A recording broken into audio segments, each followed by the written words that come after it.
Hello everyone, this is Josh from CollectionDX again with another review. This time it's the Nifeliz Big Boy building brick set. So this is 1,818 pieces, ages 16 and up. And this is based on the Union Pacific Big Boy locomotive, which according to Wikipedia tells me was made between 1941 and 1944. There were only 25 of these made, and they went out of service in 1962. That's about all I know about this, but I like trains and I like building things. This is the Nifeliz packaging, which is very nice. The black boxes get a little kind of scuffing to them. You can see it's just like a little dust almost, but the design is very nice. So I really like the presentation of the Nifeliz kits. The R18 was one I did previously. And again, it just shows a lot of care in their product. You have a very intense booklet, very colorful. I'm sure it has all kinds of information in here about the design of the train. I think it's super cool. And a bag of parts. And again, I always appreciate these storage boxes for other parts. So we're gonna dig into this. Watch the time lapse, and then we'll come back and tell you what we thought.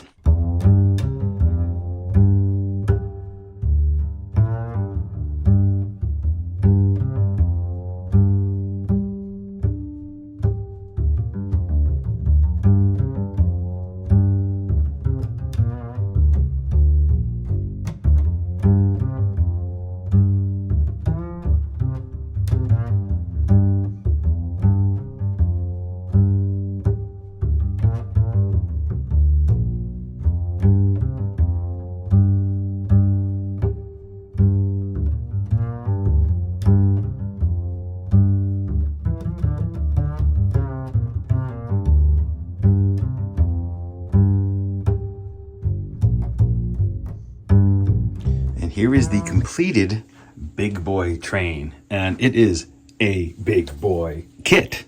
In fact, let's see how big of a kit it is. So the whole track will run you 31.5 inches long. The main cab hitting 19.5 inches, and then I guess this is where the coal would be, coming in at like 9 inches. So it's big. It's a big train. But it was a fun build. I really didn't have any problems with it. I had no missing parts. Everything went together pretty well. The instructions were clear. It seems to look like the model that it represents, the Big Boy train. There are moving, whatever these things are called. They move like they should on the train. And it does, fit on the tracks and rolls well. The cars do connect. Yeah, so this looks great. Let's look at the individual components of it together. Of course, we have the standard track, standard scale for these sort of things, it looks like. There's a little adjustable sign with a pre-printed logo on it. Other than that, it's just, kind of is what it is, right? It's a nice display piece. Then we have the train. So the train is a little fragile to just hold, right? Like you pick it up and things move. It's because, it is a train and there are multiple moving sections underneath it. And it's not really meant to be like, taken and flipped up. But let's kind of try see if we can do this with minimal damage here. Great. So you can see we have this sort of free floating carriage area here. And the same, we have a kind of a free floating front wheel section here. And these little flexible hoses. One thing I'll point out, though, that I don't quite understand is that when you look underneath here, you'll see that we have these gears, but they don't connect to anything. They're not like, they don't like gear into another part to make these things move in sync or something like that. So other than sort of holding the peg in place, I don't know why these gears are here. And there's also a similar gearing system in the main body when you build it that just are never used, and I don't know why, aside from, I guess that's neat how it looks. So, curious part there for sure. I do like this really nice detail in the cab here, and I'm trying to brighten it up so you can see it, but there is actually little flames in the engine compartment. It's a little dark to see, but you can sort of see them there. So it's just nice that they give you the little extra engine detail, which is appreciated. So this is the hopper car. It's a pretty straightforward build here. These wheel pieces are pretty standard. You don't build these assemblies so much. Like, these are pre-fabbed and you just sort of make the plates together. Interesting little connector at the end here. It looks like that would be a standard connector to more cars, but you can see here we're just using the tab to connect to the main cab. Empty space in here, no lid, little ladders. These are decals, going pretty well. Decals there too. Overall, I mean, went together good. This part was sort of like the last thing you build in this train, and it goes together pretty quickly because there are a lot of just like big panels, you know.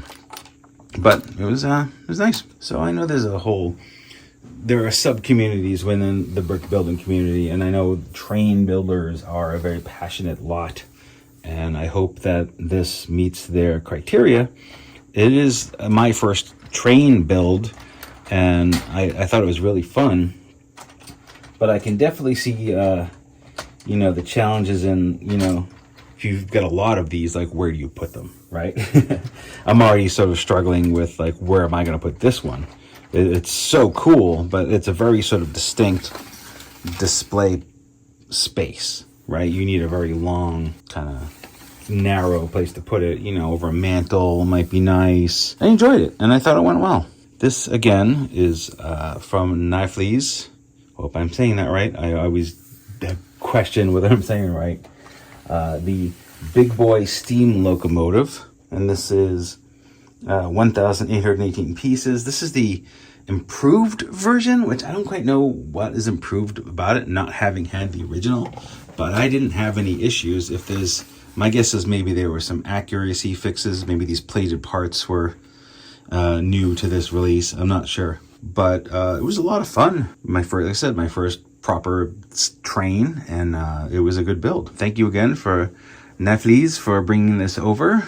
Their slogan, build your good mood. I'm in a good mood. I built it. Also, just props to them on sort of packaging and execution. You know, these boxes are really nice. The trays are nice. The manuals are super nice. Just a nice presentation for the whole thing. So very impressed by it. If you want one, click the links in the description. So yeah, it's Josh from CollectionDX. Thanks for watching. I hope you enjoyed this, and we'll see you next time.